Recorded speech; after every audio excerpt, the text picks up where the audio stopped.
রাজশাহী থেকে যুক্ত হচ্ছেন সহকর্মী আবরার শাইর। আবরার, এখন পর্যন্ত কাউকে আটক করা যায়নি, স্বজনরা আসলে কি বলছেন?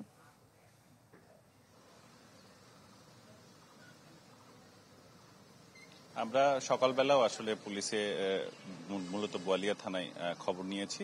সেখানকার ভারপ্রাপ্ত কর্মকর্তা মোস্তাক আহমেদ আমাদেরকে বলেছেন যে মামলা হওয়া 24 ঘন্টা পেরিয়েছে, কিন্তু যারা আসামি, মূলত মূল আসামি নান্টু, তারপরে বিশাল, খোকন, তাসিন, অমি, নাহিদ, শিশির সহ কাউকে আসলে এখন পর্যন্ত ধরা যায়নি। কারণ তাদের বাড়িতে অভিযান চালিয়েও পরিবার সমেত তারা আসলে নিরুদ্দেশ হয়েছেন এবং পুলিশ এখন পর্যন্ত এই ঘটনার তদন্ত চালিয়ে যাচ্ছেন। এবং আকরাম আলী, যিনি হত্যাকাণ্ডের শিকার হয়েছেন, পুলিশ বলছে যে সেই পরিবারের সাথে নান্টুর পরিবারের আসলে আত্মীয়ের একটা দুঃসম্পর্ক ছিল এবং দীর্ঘদিন ধরেই ছোট ছোট বিষয় নিয়ে আসলে তাদের মধ্যে কিছু দ্বিধা দ্বন্দ্ব এবং কিছুটা সম্পর্কের অবনতি ঘটেছিল এবং তারই হয়তো ফলশ্রুতিতে পরবর্তীতে এই ধরনের ঘটনা ঘটে থাকতে পারে বলে ধারণা পুলিশের। তবে তদন্ত এখন পর্যন্ত চলছে। পুলিশের পাশাপাশি অন্য আইন শৃঙ্খলার রক্ষাকারী বাহিনী বিষয়টি গভীর নজরদারিতে রেখেছেন এবং এ মামলার আসামিদের যেখানেই আসলে পাওয়া যাবে সেখান থেকে দ্রুত আটক করা হবে বলে সবাই জানাচ্ছেন।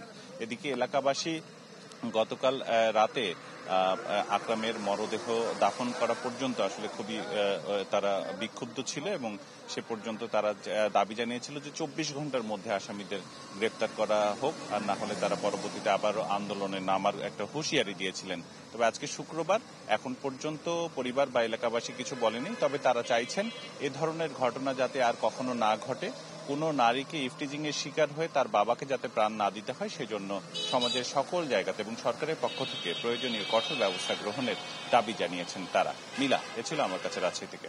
জি, ধন্যবাদ আপনাকে। দর্শক, রাজশাহী থেকে আমাদের সাথে যুক্ত হয়েছিলেন সহকর্মী আবরার শাইর।